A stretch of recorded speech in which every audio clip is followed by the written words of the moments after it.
Hello Tezos, my name's Chris Wilson, and this is part 4 of the Figment Learn Pathways for Tezos. In this tutorial, we'll be injecting an operation into a Tezos node using DataHub. Learn how to create, sign, and broadcast a simple transaction on Tezos with DataHub. To be able to interact with other accounts to send Tez, we will want to combine usage of the Tezos toolkit and the RPC client. So let's just jump into it, and we will do that by creating a Send.js file and then plopping in our import syntax code. So we want to create a Send.js file, and there's our code, and then we're going to hit it with a save. There's a batch API available in Taquito for sending multiple transactions at once, but we'll just go over a single transaction here. A transfer with Taquito must be supplied a recipient address and an amount of Tez to be transferred. Optionally, a Boolean value for moots, which specifies if the amount entered is to be treated as moots microtez.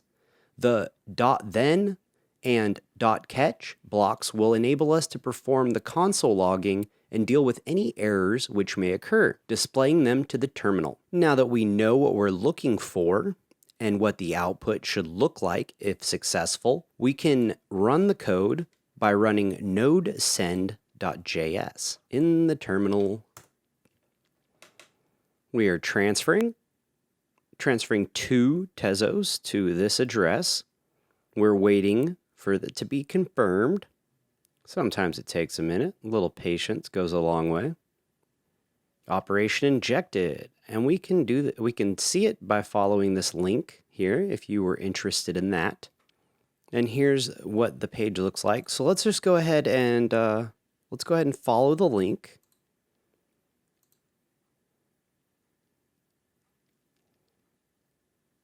All right, look at that. Beautiful. The reveal will only happen once per account, so this batch operation is meant to occur. Although we did not use the batch API in this case, you can read more about wallet operations, such as revealing public keys here. And this is the tezosguides.com. And we didn't have any issues, and neither did anybody else, so troubleshooting's coming soon. If you did have any issues, you can always check out the community forums. So now we can go over to DataHub and verify. All right, look at that. Bloop. Yay. Congratulations. We have just completed injecting an operation into a Tezos node using DataHub, and can now move on to working with LEGO smart contracts on Tezos. As always, if you had any difficulties following this tutorial, or simply want to discuss Tezos or DataHub tech, you can join our Discord in the link down below, or head over to our community forums to contribute to the Web3 knowledge database. I look forward to seeing you there, and until next time, happy coding!